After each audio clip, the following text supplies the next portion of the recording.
So far, we have seen the concept related to the different stages of risk analysis.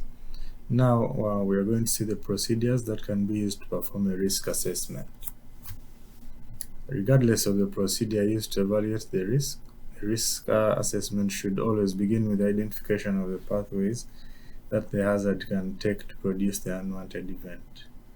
An efficient and very graphic way to do it is by means of scenario trees. A scenario tree is a graphic description of the different ways in which a potential hazard could generate an adverse event. So now let's examine the idea with an example. Imagine we want to import cattle from country X, which is endemic for FMD. In this case, our first question could be if it's possible to produce an outbreak in our country as a consequence of such an operation.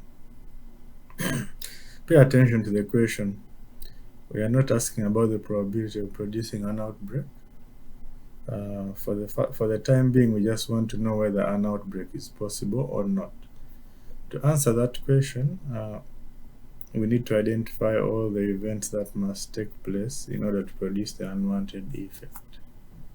The first event that would take place is that the herd of origin of the animal to be imported is infected.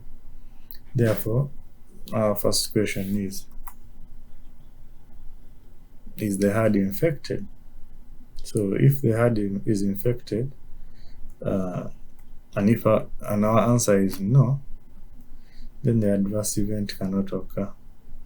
The hazard cannot produce a case in our country, so for us there is no risk.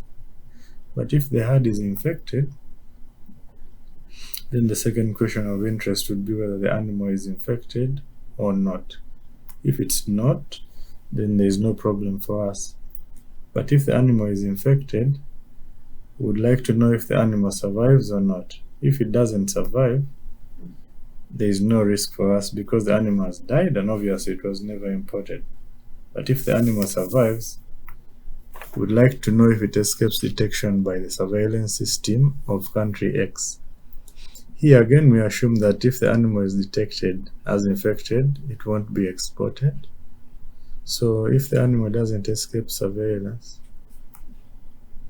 once again, there is no risk for us. But if it escapes, the animal will be ready to be exported. Therefore, our question is here will be related to the border control of our country. Does the animal pass through the border inspection post or not? If it's detected as infected, it is not allowed to enter the country. This will be very good for us again. But if it enters the country, our last question would be if it's if the imported animal, which is also infected, will have effective contact with the susceptible animal in our country. If that never occurs, then probably we'll never even know that we imported an infected animal. But if the contact takes place, then we'll have our outbreak.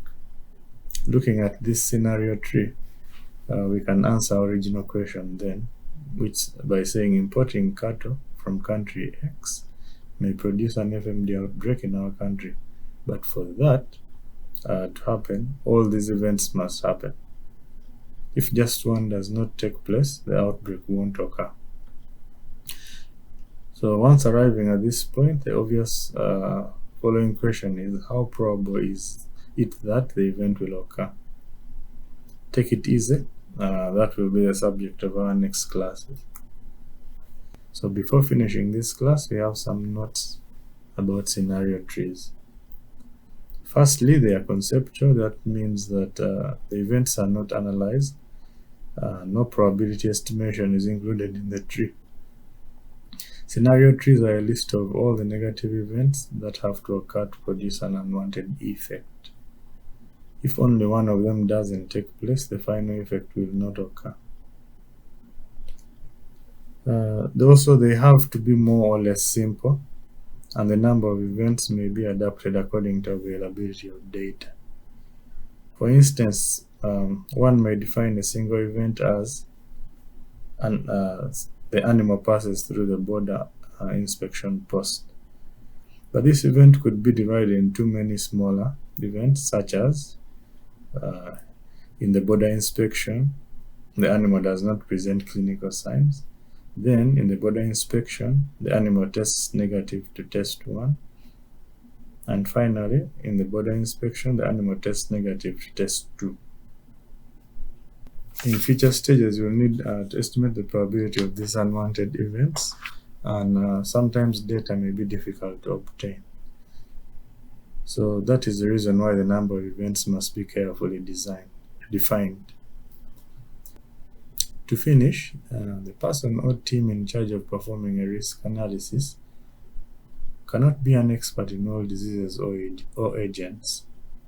So it means they need to work in close collaboration with experts in the matter of interest, and particularly during the development of the conceptual scenario tree.